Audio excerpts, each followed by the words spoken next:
Bem-vindo ao Papo Espírita, a espiritualidade na sua vida. Sejam todos bem-vindos a mais um Papo Espírita. Hoje a gente vai conversar sobre um tema universal, desilusões amorosas. Quem não já passou por uma? Para isso, além da Thelma Alves, que está aqui comigo, a gente trouxe nosso convidado, Mário Augusto, que é palestrante, dirigente, trabalhador aqui na Comunhão Espírita. Tudo bem, Mário? Tudo bem, Ana Cristina. Muito obrigado pelo convite, muito obrigado, Thelma. Vamos lá falar de um ponto de interseção de todos nós, espíritos imortais. E em Planeta de Provas e Expiações, né? Mário e Thelma, tudo que a gente quer é uma parceria, né? Uma relação conjugal, amorosa, de harmonia, de amizade. Todo mundo sonha com isso, uma família, né? Mas a realidade é que isso é menos frequente do que a gente gostaria. Então vamos perguntar para você, né? Vamos começar a conversar sobre esse tema. À luz da doutrina espírita, por que ainda é tão difícil a gente ter uma relação amorosa plena, cheia de alegrias, e a gente tem tanta tristeza, tanto conflito, tanta decepção? Vamos lá tentar falar sobre isso, né? Porque uma primeira resposta, em um primeiro momento, a gente poderia falar pela própria categoria do mundo que nós temporariamente habitamos. Mas a gente pode ampliar um pouco isso, porque todos nós, enquanto espíritos imperfeitos e imortais, certamente fomos destinados para o amor e para a perfeição.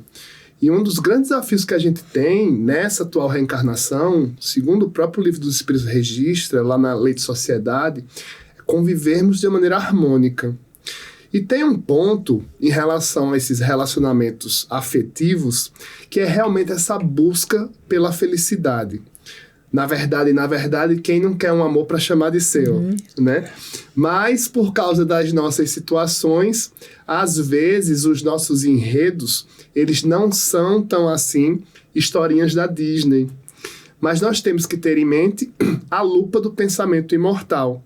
E esse tema, desilusão amorosa, é um tema que eu considero muito importante, principalmente nos tempos de hoje, que a gente vive em vidas paralelas, no celular, em redes sociais, idolatrando a vida dos outros, e esquecendo um pouco da nossa. Sim. E nessa nossa procura, né, pelo amor, temos que ter em mente que primeiro o amor está dentro da gente, né? E nessa relação interpessoal, é bem legal, o Livro dos Espíritos ele vem registrar, na questão 200, que espíritos não têm sexo, né? A gente está habitando um corpo temporariamente, mas nós somos a psique, nós somos a nossa percepção neurosensorial. Mas, para a juventude de hoje, para os tempos de hoje, por exemplo, trabalhando um pouco de linguagem, é bom quando a gente dá match com alguém. É bom quando a gente conhece alguém que tem química. Na minha época, a expressão era borogodó.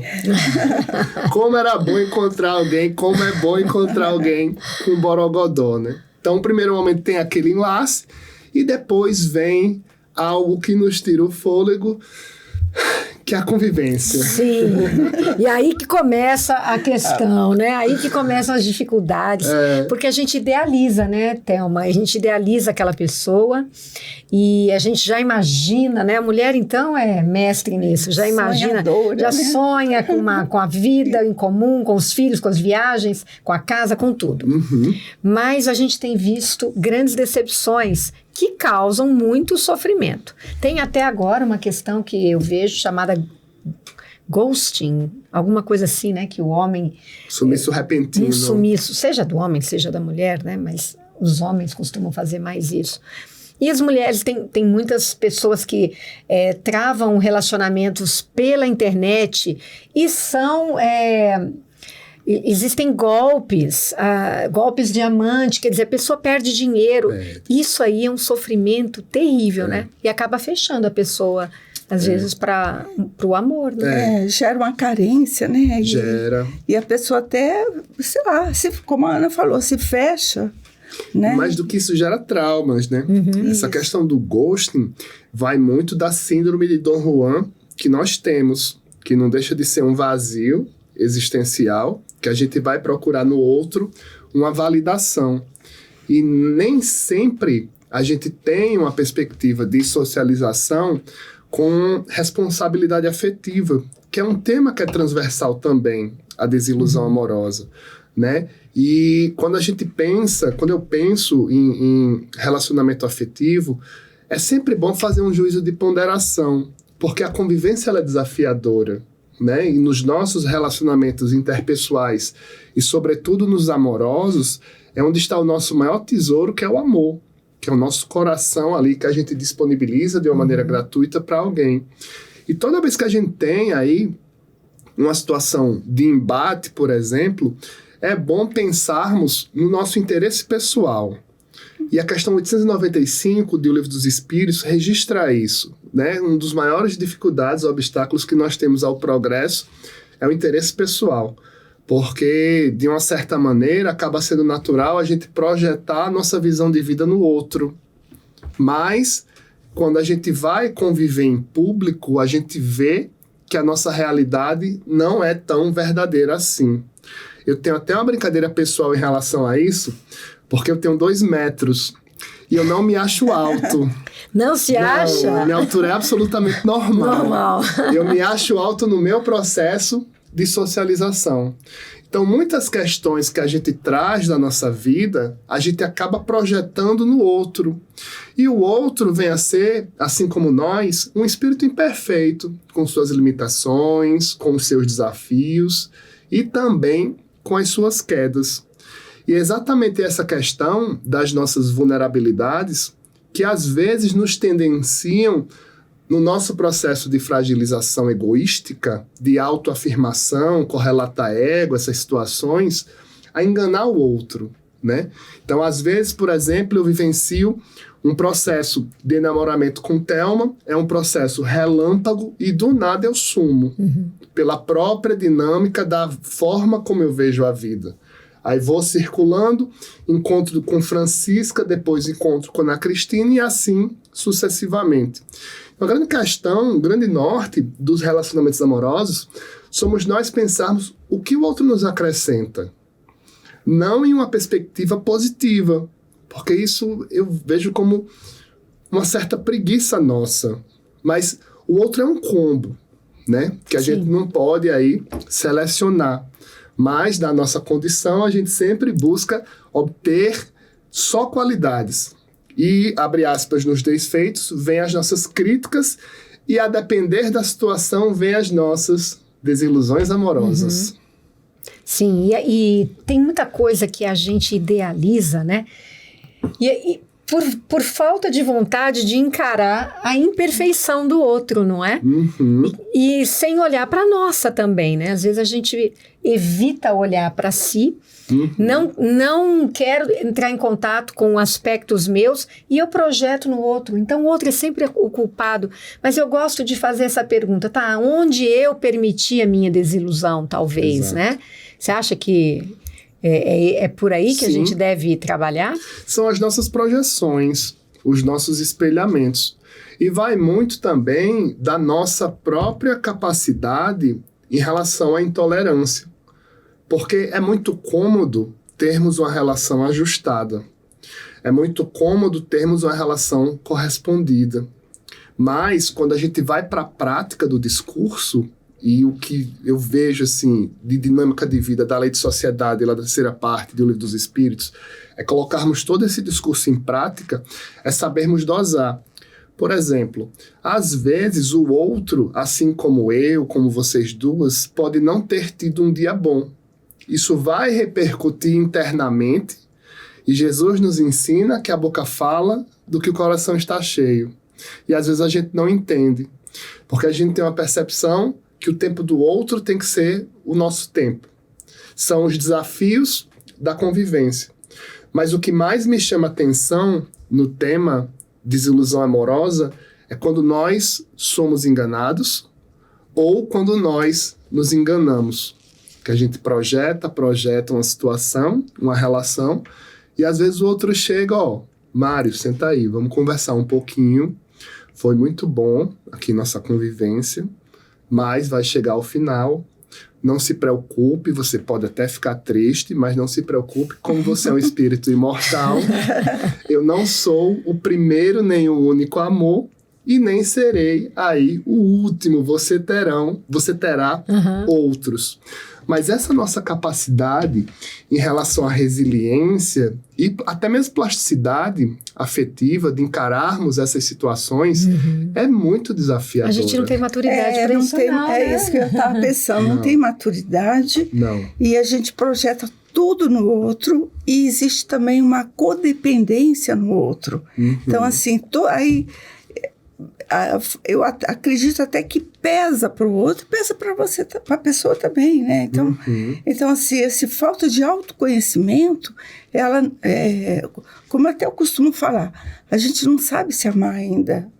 Não chegou ainda no nível de trabalhar esse auto-amor. Então, essa falta de auto-amor, a gente vai se sabotando consigo mesmo e com as pessoas com as quais a gente convive, né? Porque até eu já coloquei uma vez aqui, cada pessoa, ela vem com um pacote, né? É um pacote interno, emocional, sua experiência, suas experiências familiares, suas, né, frustrações, felicidades, e vai também encontrar com outro que vem com um pacote também.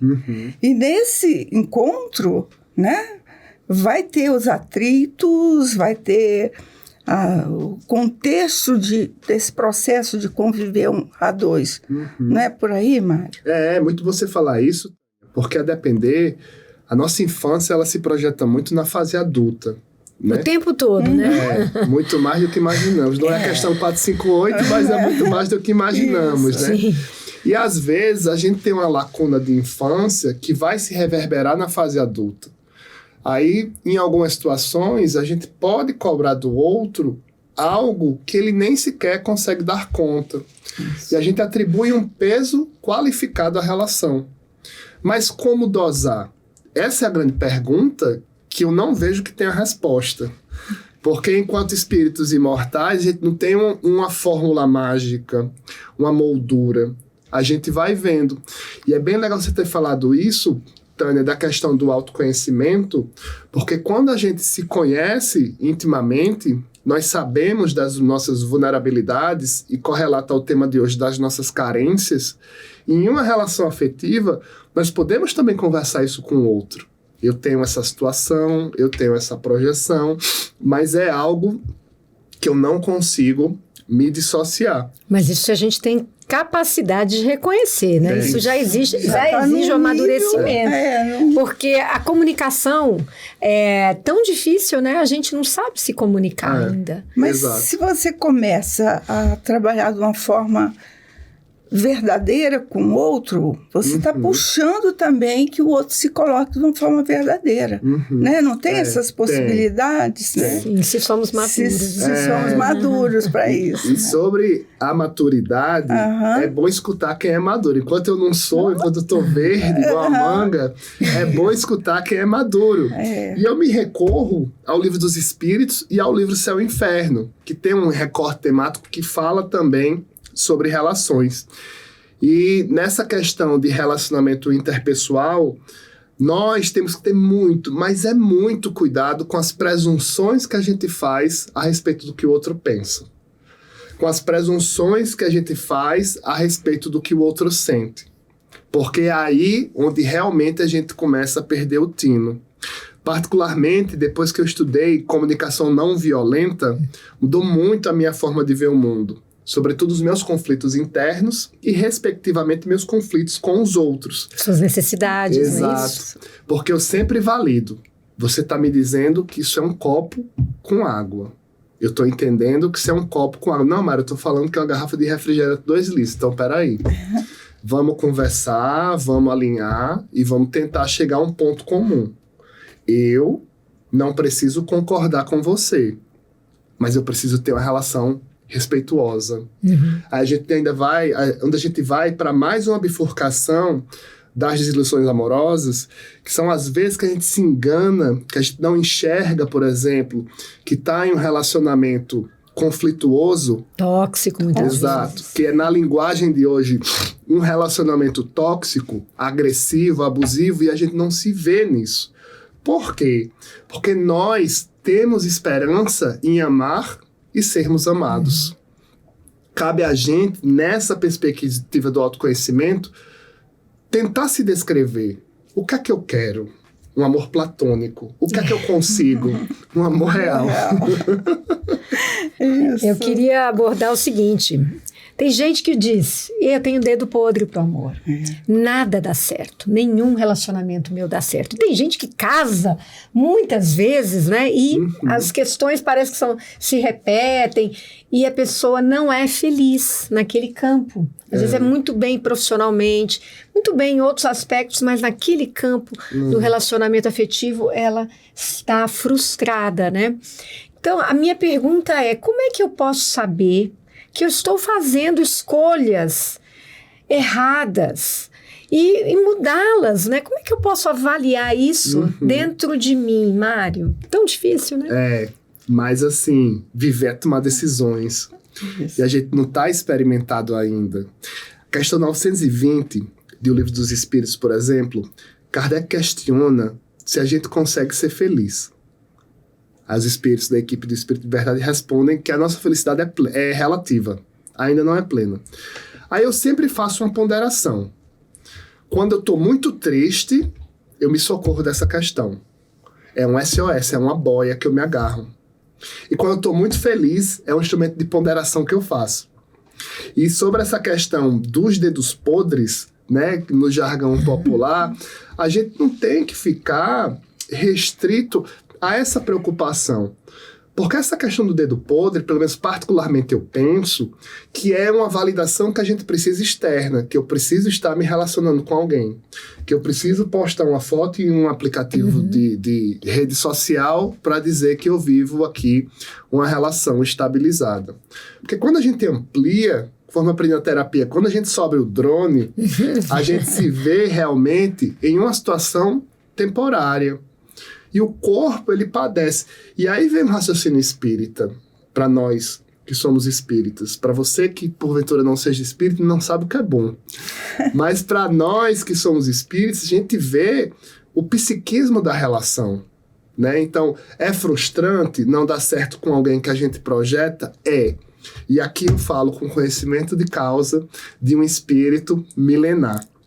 Mas são essas questões que fazem com que a gente amadureça. O espírito de Lázaro, no Evangelho segundo o Espiritismo, tem um texto incrível que eu também me socorro. Obediência e resignação. Que ele vem falar das nossas frustrações, ele vem falar das nossas infelicidades e da necessidade que nós temos de tomar um fôlego. Muito cuidado se a gente termina um relacionamento emendando um outro. A carência é tão grande que você precisa procurar outra pessoa, né? Sem querer julgar, mas já fazendo um juízo de valor, tentemos respirar um pouco. Isso. Porque é necessário passarmos a fase do luto. A fase do luto em que a gente se observa, em que a gente pode sim fazer um juízo de valor, como eu poderia ter cedido mais? E a pergunta para um espírito imperfeito não é se, é como. Como eu poderia ter cedido mais? E aí a gente vai levando. A gente vai conhecendo outras pessoas, vivenciando novos amores e não esquecendo do registro que Tânia fez em relação à própria perspectiva introspectiva de autoconhecimento. As desilusões amorosas, elas também nos ensinam, né? Se a gente tiver essa visão que você está falando, né? Então, como se comportar diante de uma desilusão amorosa? Porque, em geral, a gente olha para a pessoa e fala, nossa, como ela me frustrou, como ela não foi aquilo que eu imaginava. E a gente não olha para si, né? E o que é que eu esperava? Era possível? Eu já tinha sinais de que essa pessoa não era quem eu imaginava? O que você tem para falar sobre isso? Sobre essas frustrações, certamente que eu não vou cantar, mas eu vou lembrar uma música de Leone chamada Por Que Não Eu? Que ele tá num processo ali de relacionamento da frustração e o refrão é esse, por que não eu? Então, nos nossos processos de por que não eu, tentemos, não que vá conseguirmos, observar que o outro tem direito à escolha. O outro tem a sua vida também. Ele vai seguir com os seus caminhos. É natural a gente ficar cabisbaixo, é natural a gente ficar triste. Mas é natural também nós levantarmos a cabeça e continuarmos caminhando. Porque é uma luta interna que nós temos. E aqui eu não falo uma luta em uma perspectiva hercúlea, de um peso muito grande. Não, é uma luta no sentido de nós termos uma relação afetiva que nos acolha, que aceite a nossa essência. E outro registro em relação a desilusões amorosas que a gente tem que ter é sobre o nosso núcleo, sobre o nosso pensamento central. Porque quando a gente se relaciona afetivamente, é natural que cedamos. Mas até onde nós vamos nos desfigurar? Exato. Isso é importante. É muito sério isso. Porque quando a gente se desfigura, a gente se desconhece e a gente se desrespeita. E o outro, às vezes, nem pode saber disso. Porque ele, assim como a gente, quer fazer valer a vontade dele. E nada melhor do que uma conversa. Essas conversas que a juventude chama de DR, discussão de relacionamento, são conversas importantes. E eu acredito que nesse mundo de hoje, cada vez mais, nós estamos menos preparados para ter uma conversa dessa. É porque está todo mundo querendo viver uma fantasia, né? E é isso que você falou. As pessoas, às vezes, querem um relacionamento para mostrar na rede social. Olha, alguém me quer. A mulher tem muito isso, né? Não sei se o homem também, mas alguém me quer. Parece que é mais importante do que você estar bem com você, é você aparentar estar bem. Então, de repente, as pessoas se perdem nessa necessidade da aparência e deixam de viver honestidade, né, no relacionamento. E aí é um perigo, né? Porque a gente vai cair num processo que é muito temeroso, que é a gente se enganar. Não, eu começo agora a viver um relacionamento com o Theo, um relacionamento de convivência, de conivência, na verdade. Porque a gente tem que manter aqui um status social, que nós somos casados, noivos, namorados, enfim. O que é que o pessoal vai pensar se a gente romper, se a gente terminar a relação? Então, muito cuidado com isso, né? Porque nesse processo de desilusão amorosa, a gente coloca muito um peso no outro. Mas nós temos também que pensar até onde nós nos abandonamos. Porque se nós não damos certo com alguém, nós podemos ter a oportunidade de ter novas escolhas, de ter novos horizontes. Que eu diga, por exemplo, é que eu falo para você de casa, se você passa por um segundo casamento, por um terceiro casamento, se você passa por um processo de segundo, de terceiro namoro, da mesma forma, de um raciocínio inverso, para você que já voltou um relacionamento terminado, que dissolveu um sentimento com um problema de orgulho, que trabalhou, e aqui eu falo essa palavra, mas quem somos nós para exercitar essa palavra? O perdão. Perdão, quando fala, eu lhe perdoo, é muito pesado isso, para mim, né? Então, assim, mas são esses desafios que a gente tem, né? Existe hoje, eu vejo, a gente vivencia hoje, nessa fase de transição, um componente muito forte que é a pressão social das redes sociais, que é o mundo de conto de fadas. Exato. Sim, inclusive esse mundo, ele trabalha assim, joga como se fosse a liberdade, e na verdade é a libertinagem, né? Que estimula esse lado de todo mundo está saindo com todo mundo, de uma forma, eu sou livre, e não é bem assim. Porque você está lidando com uma pessoa, com um ser humano. Né? Então, assim, você vai ser com aquela pessoa, vai ter um contato com aquela pessoa, com aquele ser humano. Então, assim, é isso, porque você coisifica o relacionamento. E por isso que ele fica frágil, né? Porque tem que ter muito cuidado, Thelma e Ana Cristina, pra gente não cavar um buraco que não é nosso, por causa de uma pressão externa. Sim. Uma certa fase da minha vida, eu passei um tempo solteiro. Meu nome é Mário. Aí, lá em Natal, no Nordeste, tem uma expressão chamada caritó. Que é quando a pessoa passa muito tempo solteiro. Tá no caritó. Aí colocaram o apelido de mim, Maritó. Olha só. Maritó não arrumo ninguém. Deixa Maritó, que Maritó tá aqui muito bem, né? Mas a gente falar isso em uma perspectiva até mesmo cômica, mas a época foi uma pressão muito forte. E olha que naquela época nem tinha essa questão de rede social, né? Hoje em dia, com essa ampliação desse componente, desses perfis, e nada contra, até porque nós estamos aqui num perfil também, mas a gente tem que ter em mente, o que é que a gente quer pra gente? A gente quer um relacionamento para estar, ou nós queremos um amor para chamar de nosso? Um amor para vivenciar? Certa vez eu aprendi com um colega que a gente está conversando sobre amor. Vamos conversar sobre amor. Começa a estabelecer uns conceitos, traz poesia, começa a falar ali. Aí ele disse, Mário, não consigo falar sobre amor. Não, mas tenta, Mário, não consigo. Nunca vou esquecer isso. Foi em 2010, por ali. Ele disse, amor não se fala, amor se sente. Guardei aquilo pro resto da eternidade.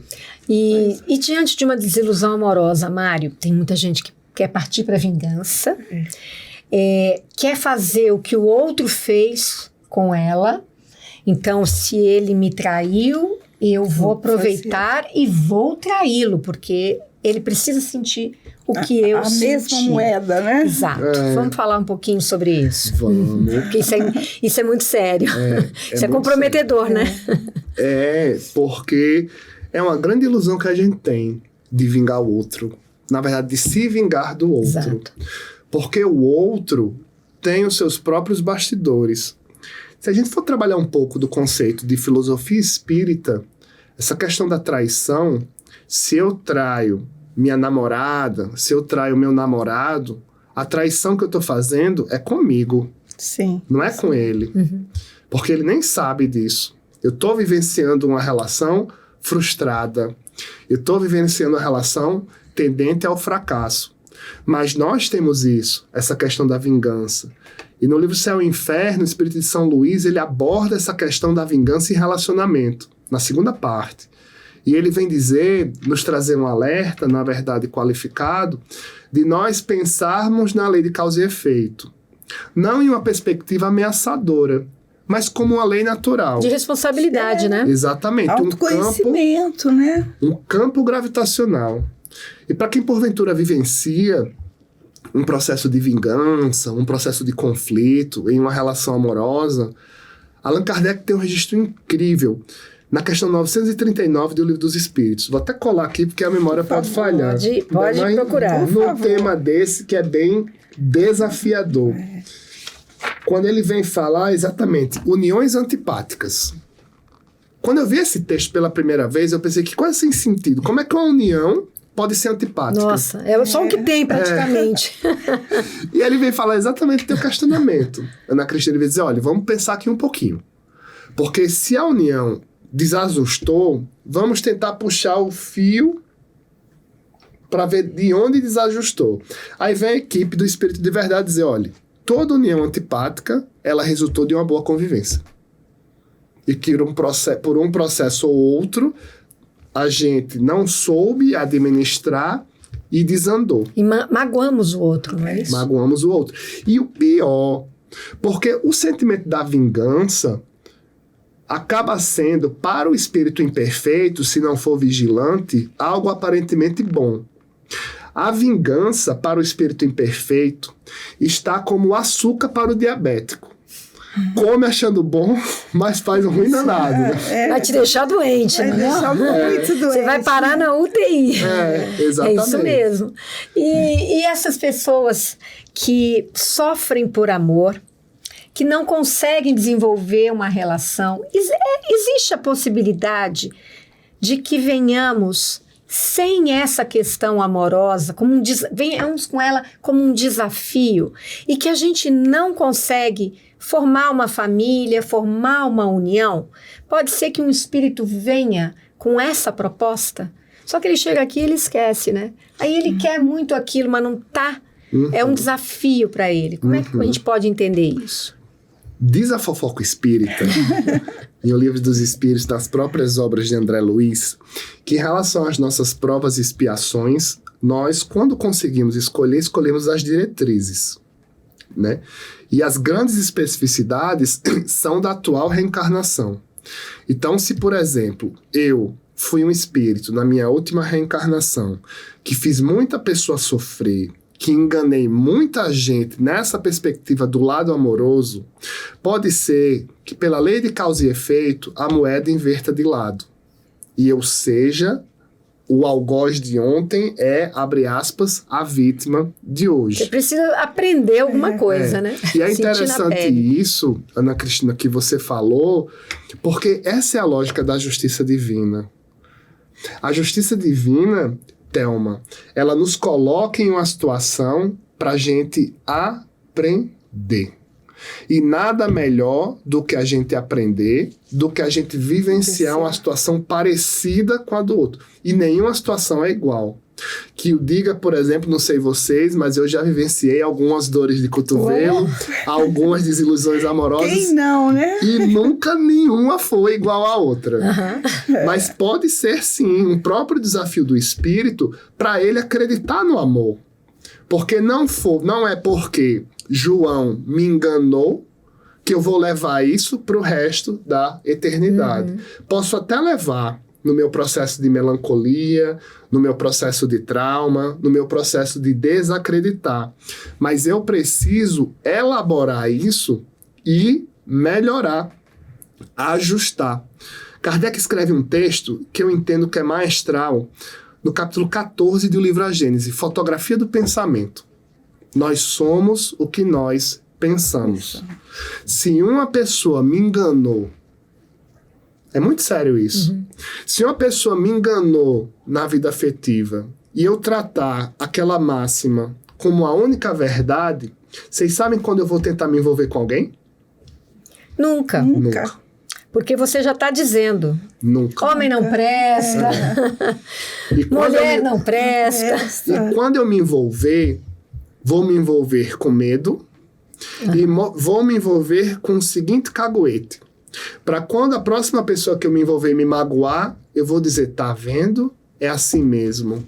Eu sabia que eu não deveria me relacionar você com vai ninguém. confirmar, né? Você vai procurar, sabe-se como, né? Como é que são os nossos pensamentos que atraem as projeção, né? E a gente vai, no fim, atrair para a nossa vida uma pessoa. Também tem essa questão, Mário, de que na minha casa eu fui tão acostumada a ver meu pai e minha mãe brigando que eu confundo que seja amor, né? Tem muito isso. Tem. E aí eu fico acostumada com a briga. E se eu entro num relacionamento que a pessoa é muito calma e a gente nunca briga, eu acho estranho. Eu não estou familiarizada com aquilo, não é? Aí eu acho isso aqui chato. Que a pessoa sem graça, que coisa... Né? Sem borogodó. Não é? E aí eu descarto essa pessoa, quando na verdade o que eu estou é replicando um modelo adoecido que eu aprendi, né? Exato. E é muito interessante você falar isso, Ana Cristina, porque é o seguinte.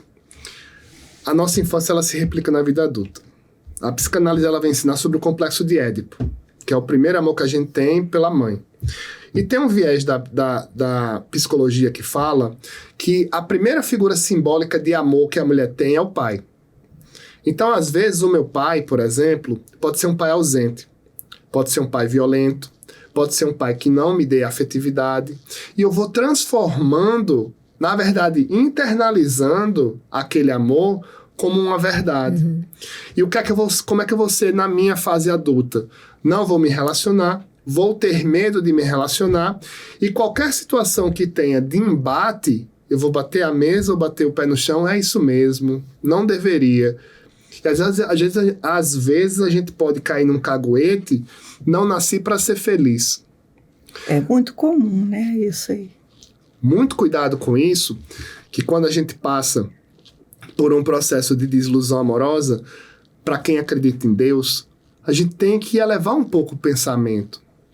E é aí onde Jesus nos acolhe. Porque o amor, se a gente for parar para analisar à luz da filosofia espírita, o amor é uma energia psíquica que o diga, por exemplo, quem é mãe, quem é pai, quem é avô, quem é avó, que o amor ele vai se bifurcando. Ele se bifurca para uma relação conjugal, depois ele vai se ramificar como se fosse uma árvore. Eu me lembrei do capítulo 15 do Evangelho de João, quando Jesus fala sobre a videira, que ele fala lá também sobre o amor, sobre a ramificação do amor. Então nós somos, conforme Leon Denis escreve no livro O Problema do Ser, do Destino do Amor, espíritos com potencial.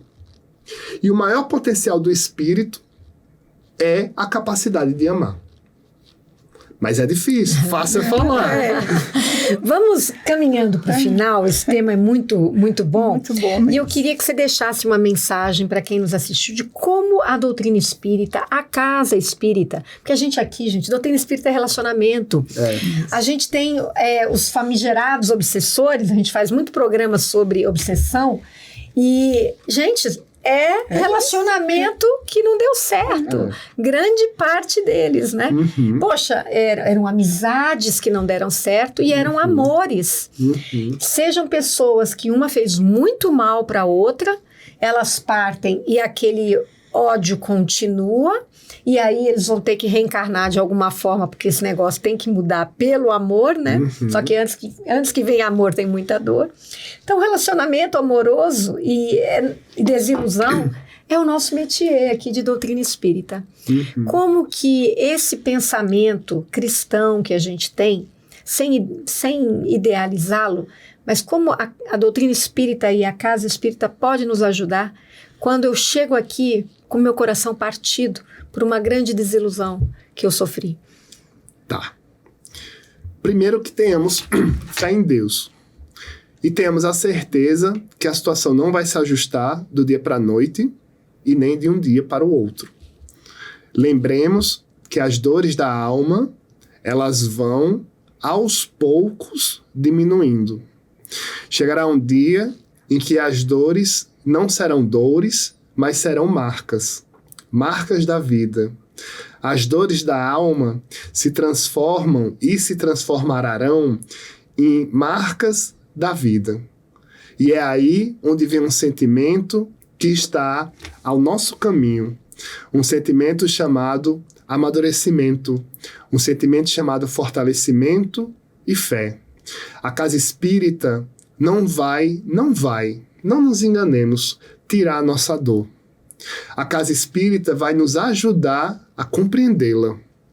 Esse pensamento eu acho fantástico, é de Haroldo Dutra Dias, que o espiritismo ele não tira a nossa dor, não tira. Ele tira o desespero, não é isso? E ele faz com que nós compreendamos o processo. E nós estamos em um processo de conhecimento cristão. Nós estamos em um processo de conhecimento espírita. E aqui, literalmente, nós estamos em um processo de papo espírita. A casa espírita, por exemplo, oferece os estudos, oferece o diálogo fraterno, oferece as palestras. A comunhão tem a bênção de oferecer esses programas nas redes sociais como mais uma casa do caminho. O espiritismo, ele nos apresenta informações. Ele vem servir à mesa o pão da vida, que é o Evangelho do Cristo. A casa espírita ela ajuda bastante, mas quem resolve é a gente. Como, por incrível que pareça, com outros amores. E com outras escolhas, né, Mário? Com outras decisões, com outro olhar. Exato. E com outra comunicação também, com outra afetividade. Tudo isso vai mudando dentro da gente. E os nossos relacionamentos também vão mudando, né? E até se a gente tiver que ficar, como lá em Natal, como se fala... Caritó. Se tiver que ficar no caritó, no caritó, não vai ficar triste, amargurado, não é, Mário? Fica no maritó, tem que saber o processo, né? E que isso seja um ganho também para o espírito, né? Porque muitas vezes tem aprendizados que chegam pra gente na solidão. Exato. E a gente não tem que ter medo dela. Né? E aí a gente tem que enfrentar. Às vezes é um momento da vida da gente, ali do espírito. Nossa, nós somos imortais. São os desertos de Paulo que nós precisamos vivenciar. né? Exato. E aqui eu vou trabalhar um pensamento bem oposto um do outro. Lembremos, vocês que estão em casa e nós que estamos aqui gravando, não sei vocês, mas eu já tive inúmeros processos assim. Porque eu sou imortal. De um processo de desilusão amorosa, em que nós choramos, em que nós desacreditamos, que choramos até não ter mais lágrima, com o rosto todo inchado, que parecia uma picada de um maribondo. Completamente desacreditado. Vem o tempo. Vem a semente do evangelho no nosso coração, que demora para germinar. Demora para germinar. E tentemos lembrar, nesses extremos, uma grande dor de cotovelo que nós tivemos, que dói em todo canto, menos no cotovelo, e um novo amor. Porque quando o novo amor... Tu me arrepiei todinho. Quando o novo amor chega, ele tira o fôlego. Tira o fôlego e coloca brilho nos olhos. E é isso que nós temos para vivenciar. A vida com amor, redescoberta e brilho nos olhos. Talvez esse processo que porventura você esteja passando de desilusão amorosa seja um apego, não seja um amor. Talvez esse processo que você esteja passando seja uma posse, não seja uma convivência pacífica. E eu lhe garanto, porque você, assim como eu, é imortal. No próximo amor que você ter, que você vivenciar, se prepare que você vai se segurar na mesa assim. Gente, Mário Foi deixa muito aqui bom, uma mensagem maravilhosa, né? Que a gente possa ter sempre esse brilho, né? E essa expectativa gostosa, sem perder o que a gente está vivenciando durante todo esse processo. Porque cada novo amor que chega, cada desilusão, né? Que a gente vai superando, às vezes, muito mais fácil do que outra, né? Eu percebo que com o meu conhecimento espírita, a gente cai, mas sobe rapidinho. Né? Se a gente não tem isso tudo que nós conversamos esse aqui, apoio, né? você pode se afundar e demorar muito a levantar. Mas a gente teve uma conversa aqui que a gente espera que você tenha gostado, Mário. Obrigada. A gente já fez um programa com o Mário, lá atrás, uns 3 anos atrás. Qual foi o tema? Planejamento reencarnatório. Planejamento reencarnatório. Então, você quer procurar Mário Augusto lá no Papo Espírita? Você vai achar ele com esse tema também. O Mário Augusto tem um programa, faz um programa episódios diários. Eu, Flaviana, Wagner e Cláudia. Todos os dias, então, né? Todos Porque os dias tem, Que horário que sai? Tá saindo 8h30 agora. Quais os dias? Todo dia. Todos os dias, 8h30. Domingo a Bom, domingo. tá na playlist Tá. da TV Comunhão. Já deve ter muitos. Eu tô trabalhando no livro Pão Nosso, sequencial. Que bacana. Então, se você gostou do Mário, porque você vê que a conversa dele aqui é boa, né? A gente adorou. Procura o Mário também, Mário Augusto, nas palestras da Comunhão, nos episódios diários e lá no Papo Espírita. E só mais uma última coisa. Fale. Vai doer. Vai doer muito, mas vai passar. Isso Exatamente. Não há mal que dure para sempre. Tudo passa.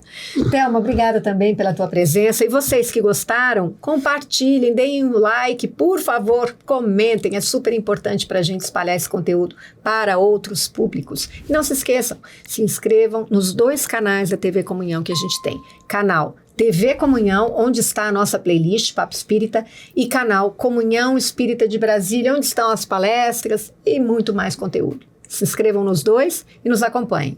Muito obrigada e até a próxima.